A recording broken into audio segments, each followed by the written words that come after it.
Kita mulakan dengan perkembangan banjir. Jumlah penduduk yang ditempatkan di pusat pemindahan sementara PPS di Beaufort dan Penampang kembali menunjukkan peningkatan.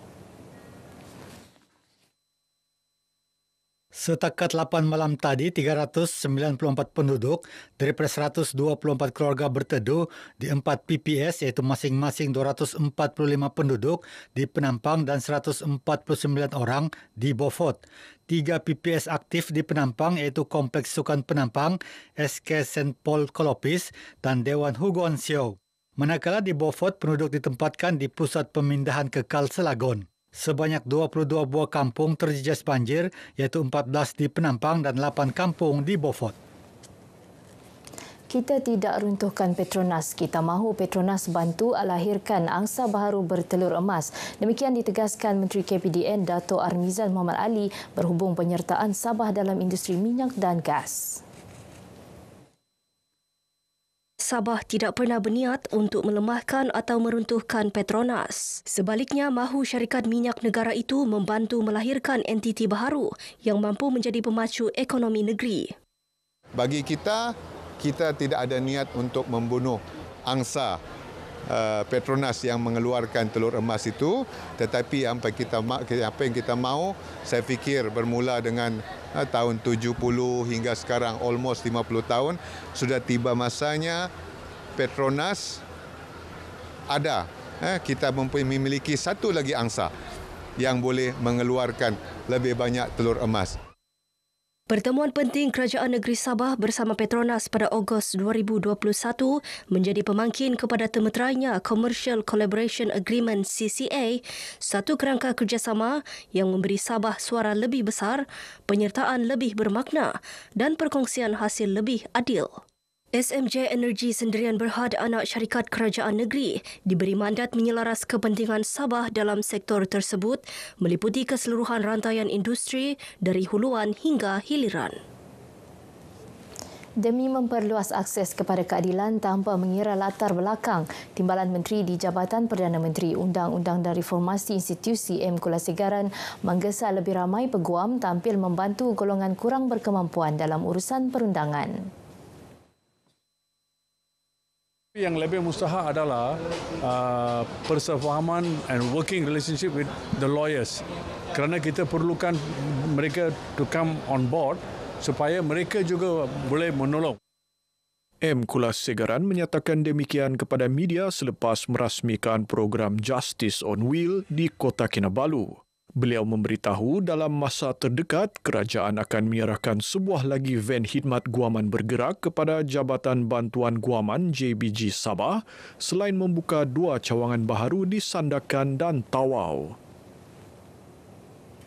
96% penduduk Sabah sudah menikmati bekalan elektrik. Berbaki 4%, kerajaan negeri bersama-sama persekutuan melaksana pelan menyeluruh untuk capai elektrifikasi penuh menjelang 2030. Perinciannya bersama Iswadiman Syamsuddin dalam Aspirasi Bayu.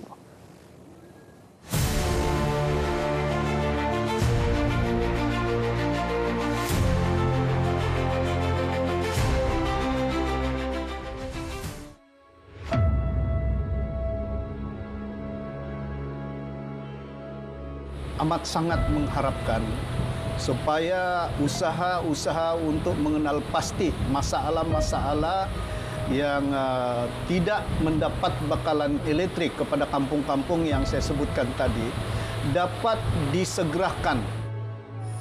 Saya belajar dengan kurang jelas lah sebab mau pakai lilin. Lepas tu kadang-kadang kertas saya kena titisan lilin tu kan, dikeras lah. Terbakar gitu kertas. Susah belajar kok.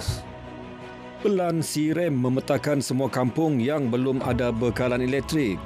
Kaedahnya merangkumi sambungan grid, pembekalan off-grid seperti solar hybrid dan mikrohidro serta sistem kendiri seperti atap solar untuk kampung terpencil.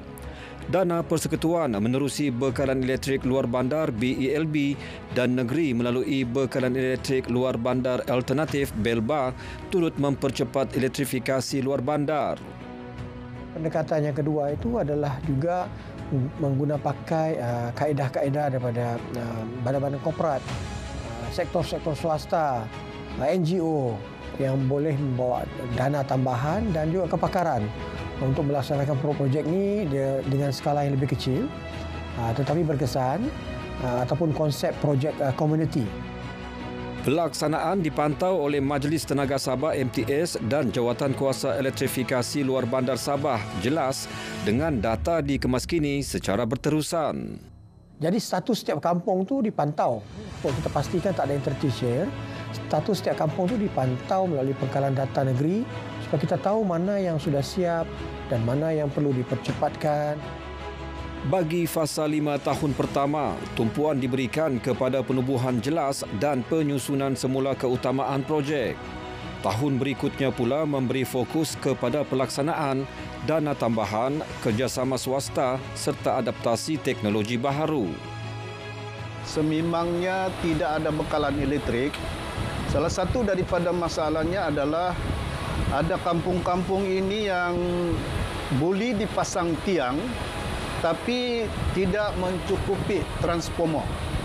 Jadi inilah salah satu masalah lah yang dihadapi.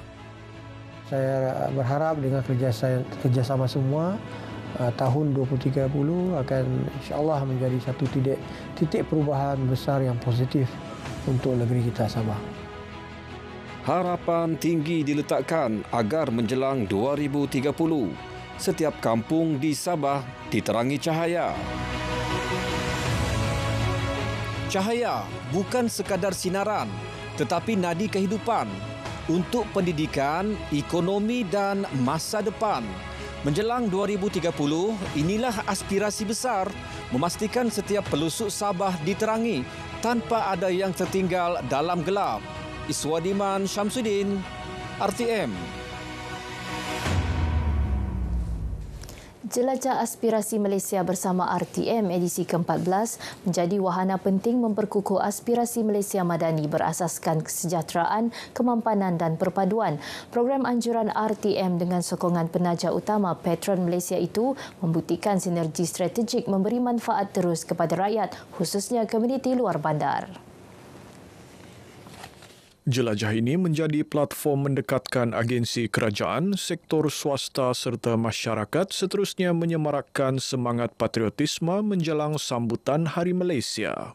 Pada kali ini juga kita punya rombongan daripada RTM Sabah sendiri, itu dari Sabah FM, Sabah VFM, Tawa FM sendiri bersama-sama dengan komuniti untuk menjayakan program ini, untuk bersama-sama meriahkan lagi program pada kali ini.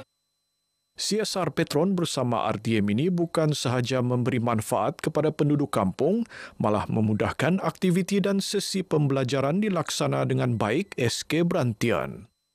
Dapat penambahan tangki serta penambahbaikan dia punya pemasangan saluran pipe dia lah. Sekarang ini kami boleh dari tahun 1 hingga tahun 6 sudah menerima pembelajaran digital MyAdib. Jelajah Aspirasi Malaysia 2025 bermula 16 Ogos lepas menutup tirainya di Tawau, sekaligus melengkapkan siri jelajah merentas negeri mengangkat semangat kemerdekaan serta kecintaan kepada tanah air.